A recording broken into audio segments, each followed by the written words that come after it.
Selamat pagi anak-anak, berjumpa kembali ya tentunya di channel YouTube Odi Biru. Nah, sebelum pembelajaran kita dimulai, ada baiknya Bapak memperkenalkan diri dulu.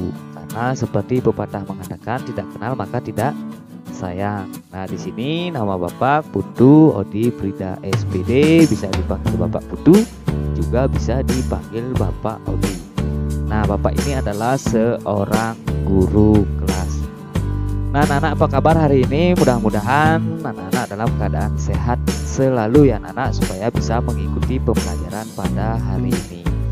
Nah, pembelajaran kita hari ini yaitu pembelajaran tematik tema 1 hidup rukun. Kelas 2 subtema 1 pembelajaran 4. Udin sangat senang boleh meminjam buku kakaknya. Udin berterima kasih kepada kakaknya. Mengucapkan terima kasih dengan santun dapat menjaga kerukunan.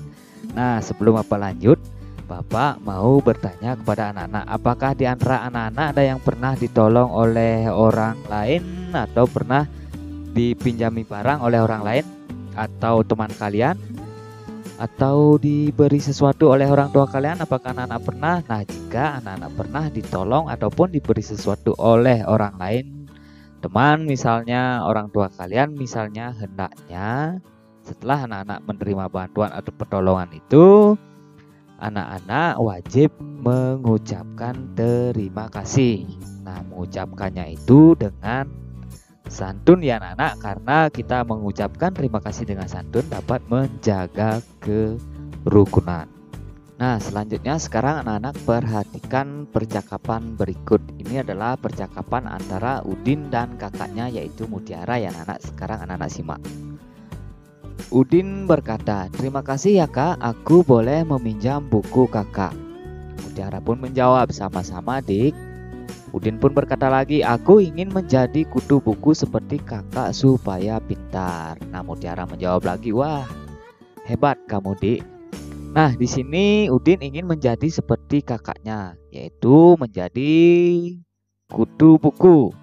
Ingat ya anak-anak, seperti pembelajaran kita kemarin, kutu buku itu adalah sebuah ungkapan yang dimana artinya gemar membaca atau suka membaca. Bukannya bukunya banyak ada kutunya ya anak-anak, artinya ini hanyalah sebuah ungkapan. Nah anak-anak, kita sudah tahu arti dari ungkapan kutu buku ya. Nah sekarang anak-anak coba buat kalimat dengan ungkapan kutu buku. Nah di sini Bapak kasih contoh, Mutiara mendapat julukan si kutu buku. Itu contoh kalimat yang pertama ya anak-anak. Sekarang contoh kalimat yang kedua, Udin seorang anak yang kutu buku sehingga ia mendapat peringkat 1. Nah ini adalah contoh kalimat yang ada ungkapannya kutu buku ya anak-anak. Angka-angka penyusun suatu bilangan menunjukkan nilai tempat ya anak-anak. Nah sekarang anak-anak coba perhatikan gambar di bawah ini. Di bawah ini ada kubus puluhan dan kubus satuan ya anak-anak. Kubus puluhannya di sini ada 2. Maka karena dia menempati nilai tempat puluhan, berarti nilainya 20-an. Berarti nilainya 20-an ini kalau ditulis angka atau lambang bilangannya yaitu 20 ya anak-anak. Nah, terus sekarang ditambah dengan 1 kubus satuan. Maka satuan ini ditulis lambang bilangannya yaitu 1. Jadi 20 ditambah 1 sama dengan 21.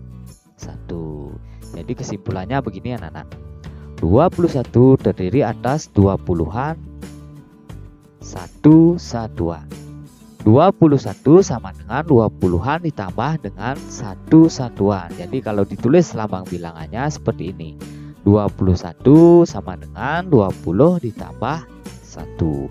Jadi 1 ini anak-anak, 1 yang di belakang ini menempati nilai satuan. Angka 2 di depan ini menempati nilai puluhan. Nah, jadi tadi Mutiara sudah membaca buku sampai halaman 121 ya anak-anak. Jadi bentuk panjangnya 121 ini yaitu 100 ditambah 20 ditambah 1. sama dengan 121. Jadi kesimpulannya seperti ini anak-anak. 121 terdiri atas 1 satuan, 2 puluhan ditambah 1 satuan. Jadi sama dengan 100 ditambah 20 ditambah 1. Jadi bentuknya seperti ini. Angka 1 yang di belakang ini menempati nilai satuan ya anak-anak. Terus angka 2 menempati nilai puluhan, yaitu nilainya 20. Jadi angka 1 yang di depan ini menempati nilai tempat ratusan. Jadi nilainya 100. Jadi kalau digabung semua ini dijumlahkan, maka 100 ditambah 20 ditambah 1, maka nilainya ada 121. Nah, sekarang anak-anak perhatikan di sini Bapak mempunyai angka atau bilangan 234. Sekarang kita belajar mengetahui nilai tempat suatu bilangan dulu ya anak-anak. Di sini ada angka 2. 2 ini menempati tempat ratusan. Kita baca dari depan ya anak-anak. Setelah itu di belakang angka 2 ada angka 3. Nah, angka 3 ini menempati tempat puluhan. Setelah itu di belakang angka 3 ini ada angka 4. Nah, angka 4 ini menempati tempat satuan. Jadi kalau ini dibaca 234. Selanjutnya Bapak mempunyai bilangan 500 atau angka 567. Nah, di sini angka 5 di sini mempunyai nilai tempat ratusan. Setelah itu di belakang angka 5 ada angka 6. Angka 6 ini memiliki atau menempati tempat puluhan. Dan terakhir di paling belakang ada angka 7. Angka 7 ini menempati tempat satuan. Jadi kalau dibaca ini 567. Kan anak selanjutnya kita belajar menulis bilangan. Nah, di pembelajaran kita yang kemarin, di pembelajaran 2 dan 3 kita sudah pernah belajar menulis bilangan ya anak-anak. Sekarang kita tinggal hanya mengingat-ingatnya saja. Nah, di sini sekarang Bapak punya 112. Jadi kalau ditulis bilangannya 112 ini 112 bisa dibaca 112. Selanjutnya di sini Bapak punya 438. Jadi kalau kita tulis bilangannya